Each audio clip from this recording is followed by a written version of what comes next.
Assalamualaikum warahmatullahi wabarakatuh. Saya Indah Waini dari Prodi PGSD Unit 3. Saya akan menjelaskan pelajaran strategi. 1. Menjelaskan prinsip belajar. Prinsip belajar adalah suatu proses perubahan perilaku yang muncul karena pengalaman belajar. Bukan hanya mengingat, akan tetapi di luar daripada itu, maka mengalami hasil belajar. Bahkan sesuatu penguasaan, melainkan perubahan kelakuan kita. Kegiatan belajar dapat kita hayatin, dialamin selama ini. Misalnya, orang-orang yang sedang belajar. Dan yang kedua, saya akan menjelaskan penjelasan pendekatan strategi dan metode dan teknik dalam pembelajaran. Baiklah, saya akan menjelaskan strategi pembelajaran. Strategi pembelajaran adalah sesuatu kegiatan pembelajaran yang harus kita kerjakan. Misalnya guru dan siswa agar tujuan pembelajaran dapat dicapai secara efektif dan efisien. Dan strategi pembelajaran merupakan cara-cara yang dipilih untuk menyampaikan materi pembelajaran dalam lingkungan itu tersebut pembelajaran tertentu. Selanjutnya dijabar bahwa strategi pembelajaran dimaksud meliputi sifat, lingkup, dan urutan kegiatan pembelajaran yang dapat memberikan pengalaman belajar kepada peserta didik. Metode pembelajaran adalah cara kerja bersistem untuk memudahkan pelaksanaan suatu kegiatan. Suatu kegiatan gunanya untuk mencapai tujuan ditentukan oleh tersebut. Berdasarkan etimologika, metode pada dasarnya merupakan cara yang digunakan dalam proses pendidikan yang bertujuan untuk mempermudahkan tercapainya tujuan pendidikan yang digunakan dan keinginan. Metode merupakan upaya untuk mengimplementasikan rencana yang sudah disusun dalam kegiatan nyata agar tujuan itu yang telah disusun tercapai secara optimal. Metode digunakan untuk strategi yang untuk ditetapkan strategi menunjukkan pada perencanaan untuk mencapai suatu, sedangkan cara yang digunakan tidak semua metode yang cocok gunakan untuk mencapai tujuan itu tertentu. Baiklah, saya akan menjelaskan dalam pembelajaran. Pembelajaran dibagi menjadi dua, yaitu teacher-centered berpusat pada guru, yang student-centered berpusat pada siswa.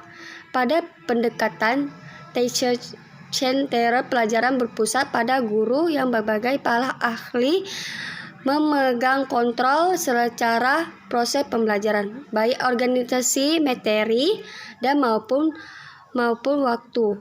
Guru bertindak sebagai pakar yang mengutamakan pengalaman secara baik, sehingga dapat mengapresiasikan dan stimulasi siswa. Sementara pendekatan student-centered, siswa didorong untuk mengerjakan semua sebagai pengalaman praktik dan membangun makna atas pengalaman yang diperoleh. Guru hanya berperan sebagai motivator dan fasilitator. Pada pembelajaran berpusat pada siswa, pembelajaran dibangun mengetahui yang dimiliki siswa prioritas berlangsung dan situasi yang berhubungan dengan tempat kita yang berada. Baiklah, saya akan menjelaskan materi yang ketiga. Yang ketiga adalah menjelaskan faktor penuan dan pemilihan strategi pembelajaran. Baiklah, saya akan menjelaskan. Faktornya, kompetensi dasar yang diharapkan, bahan ajar, waktu yang tersedia, sarana dan prasarana, kemampuan mengajar, dan percakapannya. Misalnya, potensi dasar yang diharapkan. Kompetensi dasar adalah nyata, minimal, atau pandangan tentang pengetahuan. Keterampilan Nilai dan sikap-sikap nilai yang refleksikan dalam kebiasaan berpikir yang bertindak setelah peserta didik menyelesaikan suatu aspek mata pelajaran itu tertentu. Misalnya, memberi motivasi berkaitan dengan sebelumnya. Bahan disusun secara sistematis, praktis, bermanfaat bagi peserta didik, dan sesuai dengan perkembangan zaman, dapat diperoleh dengan mudah.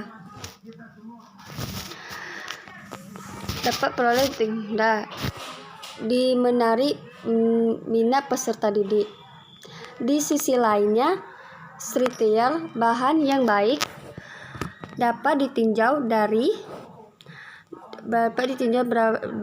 beberapa aspek, yaitu penampilan, segi, materi, aspek buku pendukung, aspek linguistik, aspek kebudayaan yang terkandung di dalam Spellfix, dan aspek evaluasinya. Waktu yang tersedianya melalui perhitungan waktu dalam 1 tahun ajaran berdasarkan waktu efektif pembelajaran bahasa rata-rata. 5 jam berapa minggu untuk mencapai waktu 2-3 kompetensi dasar. Kemampuan percakapan mengajar, misalnya memiliki dan menguasai strategi pembelajaran bahasa salah satunya. Misalnya tujuan utama pembelajaran bahasa adalah persiapkan peserta didik untuk melakukan interaksi yang bermakna dengan bahasa yang dialaminya. Baiklah, saya akan menjelaskan yang keempat, penjelasan strategi pembelajaran. Strategi pembelajaran ada cara-cara untuk yang akan dipilih dengan digunakan untuk pengajar untuk menyampaikan materi pembelajaran yang mengajar untuk menyampaikan materi yang bertujuan memudahkan peserta didiknya. Strategi pembelajaran di dalamnya mencakup pendekatan model, metode, dan teknik pembelajaran secara efektif. Strategi pembelajaran memiliki beberapa gunaan dan manfaat, di antaranya adalah siswa terlayani kebutuhan mengenai belajar cara berpikir dengan yang baik.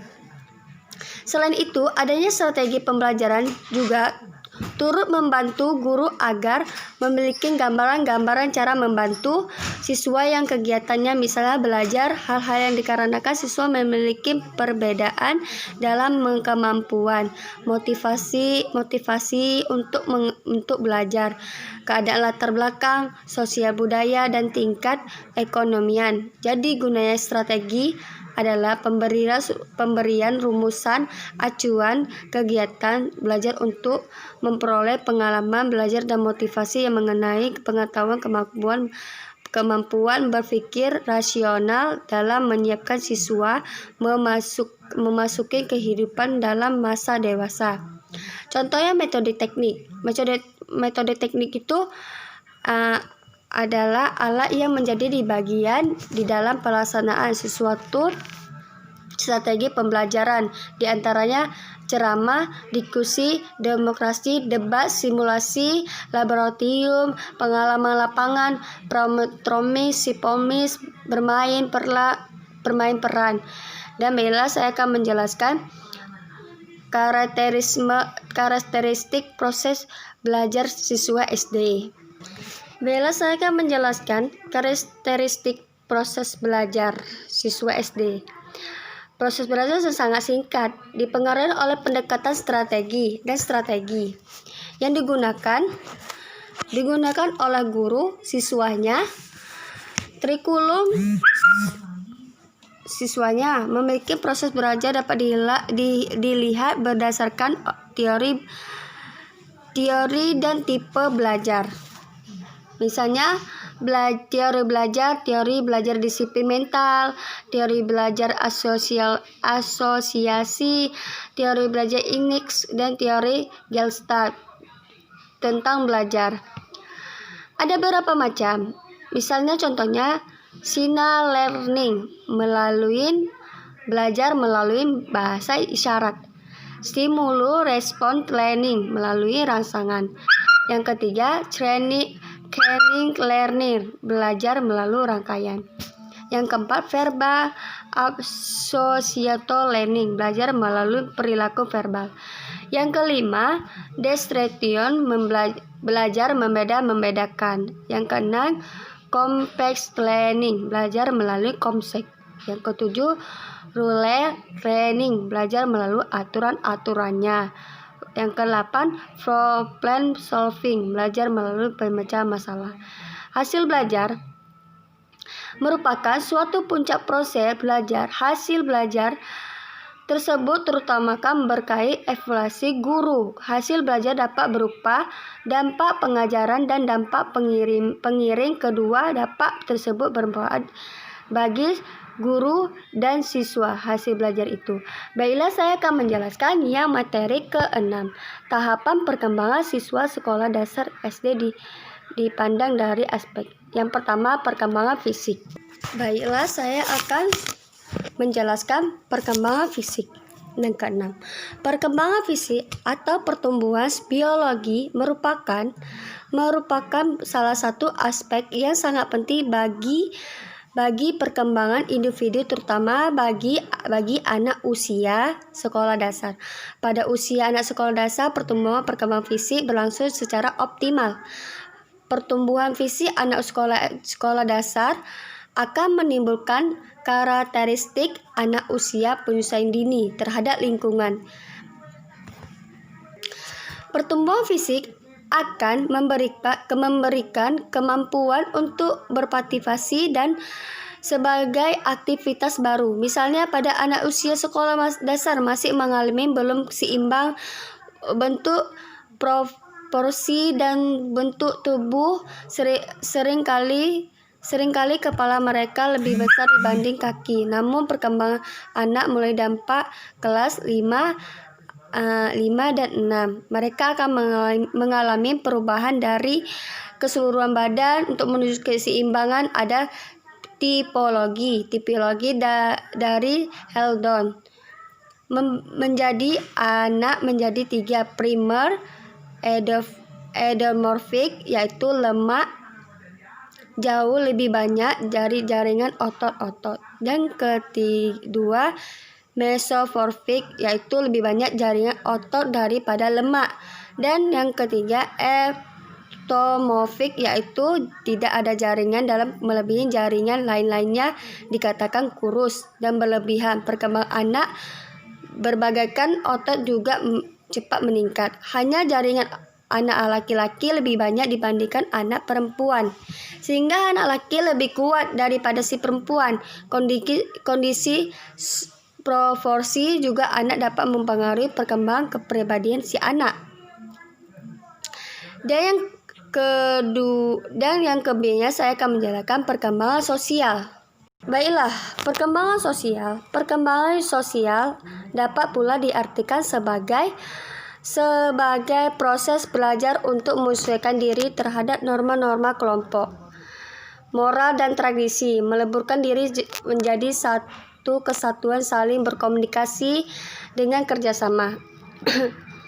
Pada awal manusia dilahirkan belum bersifat sosial, dan artinya belum memiliki kemampuan dan berinteraksi dengan orang lain.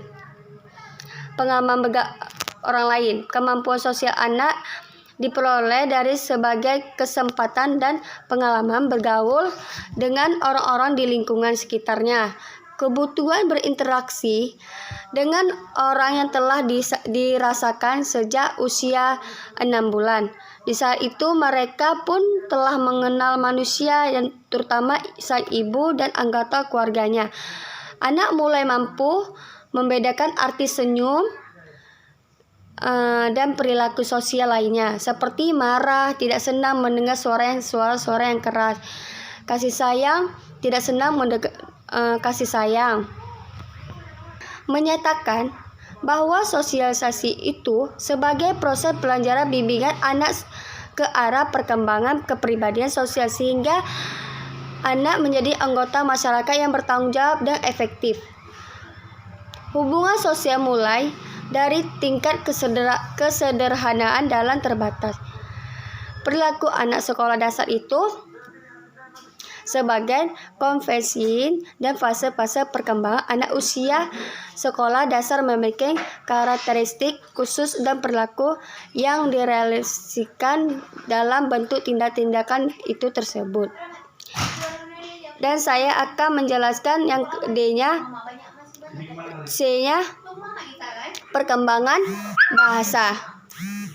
Baiklah, saya akan menjelaskan perkembangan bahasa. Perkembangan bahasa sekolah anak dasar dalam bahasa terus berkembang dari mulai satu kalimat yang dialami oleh peserta di satu kalimat anak sekolah dasar dan terus berkembang dari mulai satu kalimat dan seterusnya, yaitu untuk perlu apa aja perkembangan bahasa melayani peserta didik. Tentunya bagi seorang guru harus melihat bagaimana perkembangan peserta didiknya. Perkembangan bahasa pada usia sekolah yaitu lainnya menggunakan bahasa pada anak, aspek pada penggunaan bahasa dan narasi dan percakapan era umum. Tugas komunikasi menjadi kompleks dan sulit sehingga anak-anak yang memahami orang lain. Lalu usia anak 5 sampai 6 tahun cenderung kurang mampu berkomunikasi informasi dari anak yang lebih tua. Jadi informasi ada yang abstrak lebih mampu berkomunikasi pada anak-anak. Lalu lintas pendara memahami kata perkembangan terus menerus sehingga mereka berkarya kata-kata lebih banyak melalui bacaan. Baiklah, saya akan menjelaskan perkembangan kognitif yang D-nya. Baiklah, saya akan menjelaskan perkembangan kognitif. Perkembangan kognitif proses mental yang persepsi sensorik, kemampuan berkomunikasi, interaksi, mendukung orang lain dan kemampuan maksimalnya orang lain dan kemampuan. Ciri-ciri perkembangan kognitif peserta didik usia sekolah dasar harus benar diperhatikan. Lingkungan fisik dan peran orang dewasa sangat penting untuk memastikan lingkungan yang kaya dan merangsang anak untuk sekali mengajukan pernyataan mengenai pemikiran terhadap lingkungan. Baiklah, saya akan menjelaskan perkembangan ekspresif. Biasa saya akan menjelaskan perkembangan ekspresif. Perkembangan ekspresif adalah kemampuan untuk mengekspresikan keinginan dan kebutuhan melalui komunikasi verbal atau nonverbal. Kemampuan ini bersifat sebagai output atau keseluruhan. Ini adalah kemampuan merangkai pemikiran dan penyusunnya ke dalam kalimat yang masuk akal. Anak-anak memang belum dituntut untuk bertambah bahasa secara benar, namun kita dapat mengenai urutan kata-kata dan maksud. Anak mengalami kesulitan berkomunikasi keinginan dan kebutuhan. Mereka kemungkinan mengalami gangguan dalam bahasa ekspresif. Misalnya ada saat mereka tidak memberitahu kalau dia misalnya lapar atau perlu ke kamar mandi. Anak-anak kesulitan mengekspresikan bahasa, biasanya sulit bertanya, sulit memberikan nama objek, jarang menggunakan bahasa tubuh atau gerakan ekspresi wajahnya, jarang berkomentar, menggunakan kosakata yang sedikit. Dan yang selanjutnya menggunakan aturan tata bahasa yang kurang baik, menggunakan kalimat yang tidak memiliki makna jelas. Baiklah, saya akan menjelaskan perkembangan aspek-aspek inteligensi. Baiklah, aspek apa itu inteligensi adalah kita sering menemukan orang yang cepat cetak dan keterampilan dalam waktu efektif, sehingga menyelesaikan tugas pekerjaan misalnya yang dihadapinya. Begitu pula sebaiknya banyak orang yang menyelesaikan tugas masalah yang dihadapi kebutuhan waktu yang relatif lama. Bahkan ada pula yang lambat yang tidak dapat sama sekali penyelesaian pekerjaannya. Salah satunya faktor menemukan hal tersebut itu. Inteligentif itu sudah menjadi bahasa bagi masyarakat. Hanya saja sebagai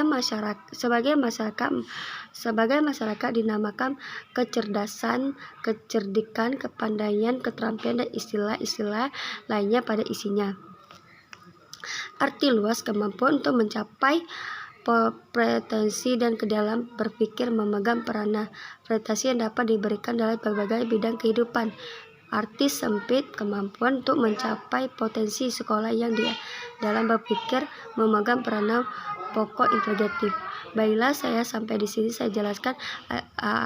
Assalamualaikum warahmatullahi wabarakatuh.